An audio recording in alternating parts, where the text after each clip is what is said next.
Two of Pentacles. The Four of Pentacles. Ace of Cups. And the Three of Cups. Okay. Someone's trying to make a decision on who to hold on to when it comes to their heart. Do I do this? Do I do that? Do I go over here? Do I go over there? Do I hang out with her? Do I not hang out with her? It's about the balancing, right? It's balancing out what is good for you. There's two balancing cards here. We have the Two of Pentacles and Temperance.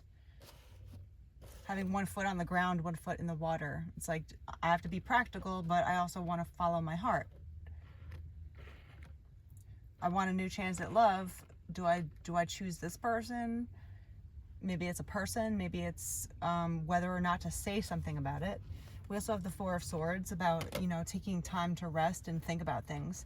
If you can't make a clear decision, I would always say step away and until you actually have a clear decision in your own mind already.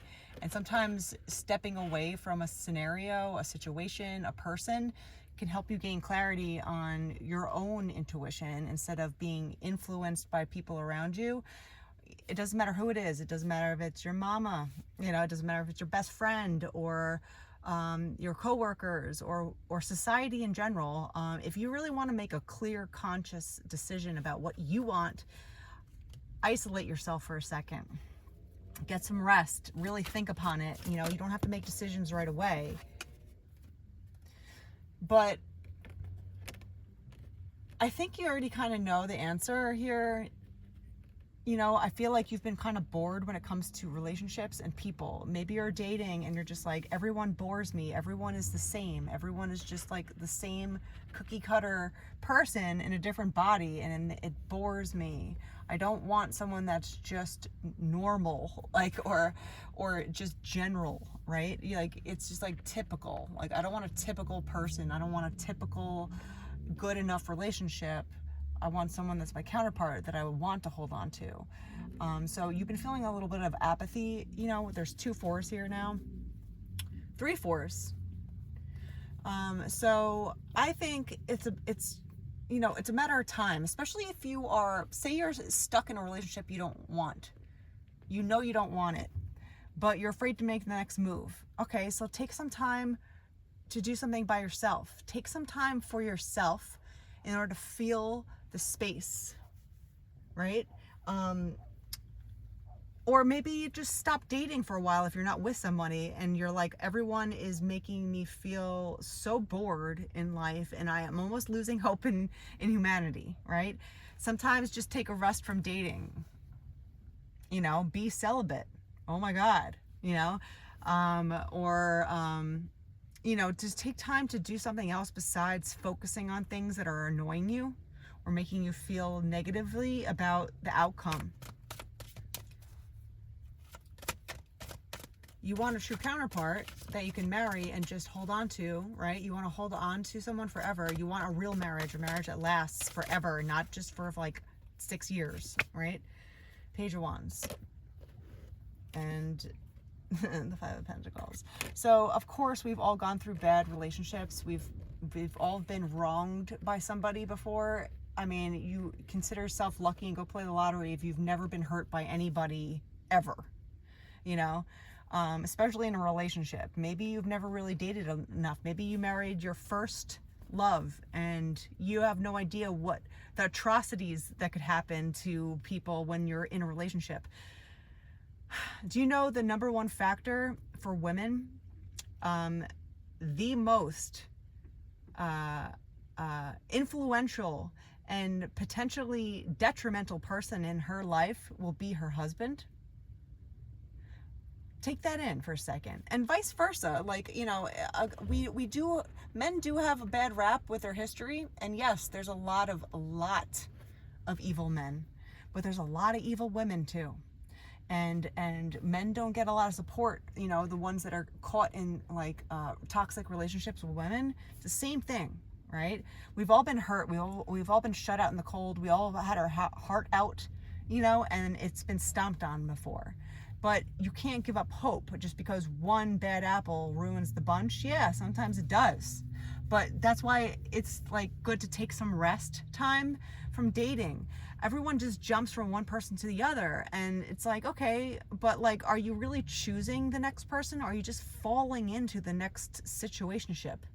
You have to wonder about where you're going and what you're looking for. Of course, everyone's afraid of being shut out again, of course. But if you really want marriage, like a true marriage, you have to do it right, and you have to choose correctly. In order to do that, you have to have a clear mind on what you want. The Chariot. It's like the same reading over again. I mean, like, there is something here where you're going to come to a fast resolution on what you're going after or who you're going after. I think it's already clear. I feel like decisions are very clear, and we muddle them up with all the other things that our monkey brains do. We always kind of complicate things in life. Meanwhile, the answers are very, very clear, but we're the people that make things complicated, right? So if you're in a bad relationship and you want out and you know it, then what are you holding on to exactly? Be honest with yourself. Be honest with yourself on what you're holding on to. If you can't even be honest with yourself, how are you going to be honest with anybody else? And do you even deserve a relationship? Do you deserve a real marriage if you can't even be honest with yourself? You know? So I think the faster that you come to this resolution on, you know, who it is, and keeping your fears along the sidelines. Of course, you can't be naive and be like, no one's going to hurt me. You know, you have to wonder, like, okay, is this person going to leave me out in the cold? Leave me out in the cold, broken hearted, right? Of course, you have to realize that, but you can't expect that out of somebody new immediately. It's unfair to both of you. It's unfair to the new person to take on your past traumas. And it's unfair to you to continuously live in the same trauma if that's what you're trying to get out of. You know what I'm saying? Like, so give every single person a clean slate. You have to do that. Yes, you have to take the lessons. Yes, you have to learn from your mistakes. Yes, you have to be aware of what you're looking for and what you want and what you don't want, because some people are just going to be a hard no, and you're going to realize that immediately if you have your intentions clear. But if you're wishy-washy and you don't know what you want, what you don't want, how are you going to become this King of Cups?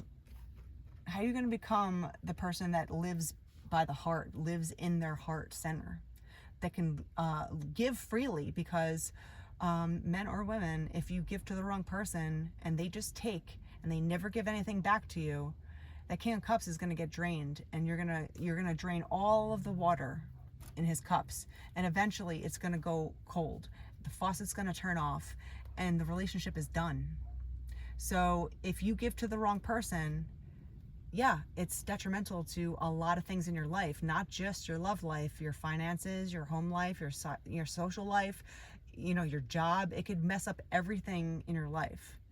And if you've gone through it once, you know how hard and difficult it is to regain composure again. It takes a long time. It could take years.